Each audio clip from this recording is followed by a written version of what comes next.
Hello and welcome to Inside the Americas on France 24. I'm Delano de Souza. Coming up on the show this week. Pressure mounts on Canada's Prime Minister. This over reports the government tried to weigh in on a fraud investigation.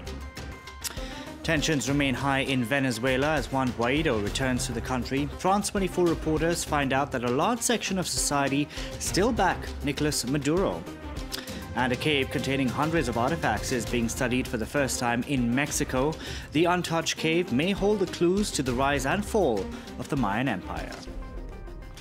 But first, pressure is mounting on Canadian Prime Minister Justin Trudeau, this following 3 high-profile resignations. Most recently, a member of his cabinet, who was Treasury Board President, said she was leaving over allegations his government tried to interfere in a fraud case against a major construction firm. She's the second minister to quit in a month, and more bad news for the Prime Minister. In a letter of resignation, former Treasury Board President Jane Philpott said she could no longer defend Justin Trudeau's government. The solemn principles at stake are the independence and integrity of our justice system. Sadly, I have lost confidence in how the government has dealt with this matter and in how it has responded to the issues raised.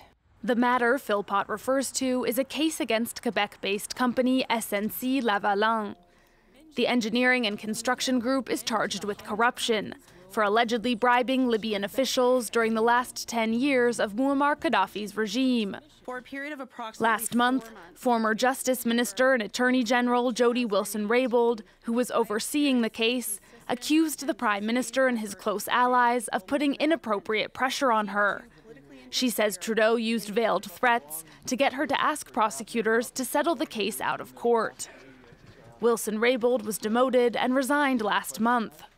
Trudeau denies wrongdoing and says any lobbying in favor of SNC-Lavalin was done to protect jobs. He responded to the latest resignation during a campaign rally. I know Ms. Philpott has felt this way for some time, and while I am disappointed, I understand her decision to step down, and I want to thank her for her service. Concerns of this nature must be taken very seriously, and I can assure you that I am. Analysts say the scandal could impact Trudeau's chances in October's elections. The opposition has already called for his resignation, saying he no longer has the moral authority to govern. To our image of the week next, and it's from the deadly tornado which struck the U.S. state of Alabama. More than 20 people were killed, and the storm's youngest victim was only 6 years old.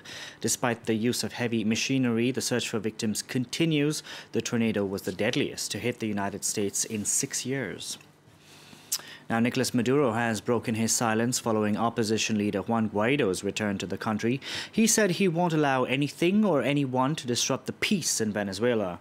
Maduro has called for demonstrations on Saturday to coincide with protests called for by Juan Guaido. Now, despite the massive food and medicine shortages, as well as sky-high inflation in Venezuela, a sizable section of society still backs Maduro, seeing him as the rightful heir to Hugo Chavez. France 24's Catherine Norris Trent filed this report from the ground in Caracas.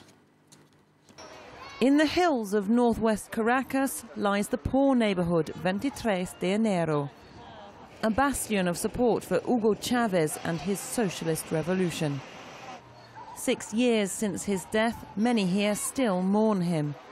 Like Elizabeth, who's created a shrine to the former president.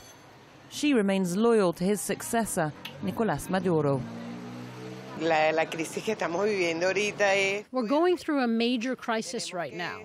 We must continue to support Maduro so we can improve the situation we're in, which is all a result of an economic and political war against us.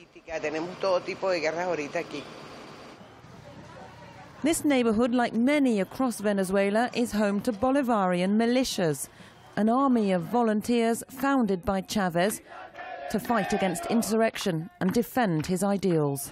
If it's necessary to take up arms, we'll do that. We have no choice. We have to defend the country however we can. And it's not only here in this emblematic area that people still support the revolution led by Hugo Chavez. Other Venezuelans too reject Juan Guaido, the opposition leader, who declared himself the legitimate interim president. Elsewhere in the capital, people have been celebrating the carnival period rather than joining opposition protests.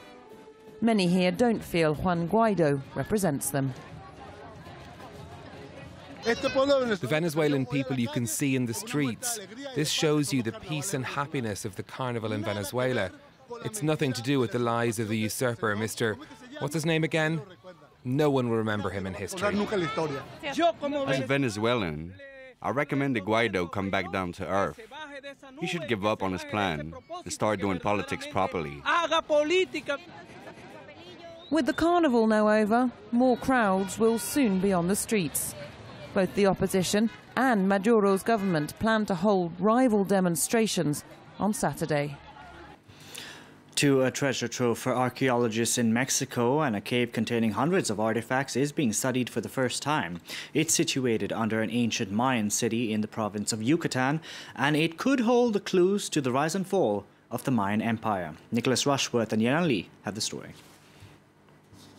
They first had to fend off a venomous snake, blocking access for days, and then walk and crawl for hours. Patience paid off for archaeologists, though, when they found a treasure trove 24 meters underground, with hundreds of objects dating back centuries. The relics include incense burners shaped like Mayan rain god Shak, revealing more clues about ancient religious practices. It was a ritual in Mayan tradition to use these hidden areas, galleries, which are difficult to access. They probably thought they were reaching into the bowels of the gods, where they could burn materials. Almost perfectly preserved, scientists hope the findings will help them better understand the origins, lives and beliefs of those who once lived in Chichen Itza. But they're just getting started. We've discovered small bones inside the relics. We don't know if they belong to animals or humans. They're just pieces of bone. The cave is called Balamku, which means jaguar god. It was first discovered over 5 decades ago, but at the time it was sealed off instead of excavated. Last year, archaeologists returned to the site and uncovered this extensive collection that they believe is the most important find in over 60 years. To our number of the week next, and it's 150%. That's how much land invasions have increased since President Jair Bolsonaro was elected last October. That figure comes according to the Indigenous Missionary Council, a Brazilian advocacy group. Now, on the campaign trail, Bolsonaro vowed to make more native territory available for commercial development. Tribes in the country, meanwhile, say they fear for their lives. Take a look. Aqui não, no meio do índio não pode. Então o que vai fazer? This cell phone video, captured by tribe members in the Amazon rainforest, shows a standoff with armed men trying to trespass on their land. When a tribal leader asked what the men were doing there, they mentioned Brazil's new president by name. He said he was doing this because Bolsonaro had won the election and that there wouldn't be a national foundation of the Indian anymore, so there wouldn't be anyone to defend our lands. He said, if we are blocked by the tribe, we will come back and we'll bring more of our group and we'll set fire to your village. Indigenous land ownership has long been a source of conflict with outsiders looking to exploit Brazil's natural resources. Indigenous people represent less than 0.5% of Brazil's population. Their reservations account for about 13% of the country's land. On the campaign trail, Jair Bolsonaro vowed to end native land ownership entirely. According to an indigenous advocacy group, since Bolsonaro was elected in October, land invasions have increased by 150%. People understood that when Bolsonaro said they were no longer going to demarcate indigenous land and that they were going to reduce it, it's like a license to invade indigenous land. Bolsonaro argues that tribes could benefit financially if their land is opened up to farming, logging, and mining. Such exploitation would pose a dire threat to the Amazon rainforest. Federally protected indigenous lands are one of the Amazon's strongest defenses against rampant deforestation. And finally, an estimated 1.5 million tourists have descended on Brazil for Carnival. The festivities officially end on Ash Wednesday, but the party unofficially continues until the 10th of March. We leave you with these images from all of us on the team. Thank you very much for watching.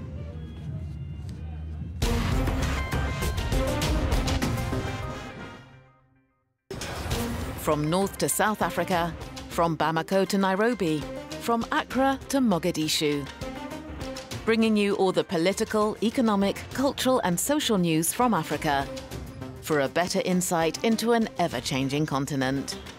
Across Africa, presented by Georgia Calvin-Smith on France 24 and France24.com.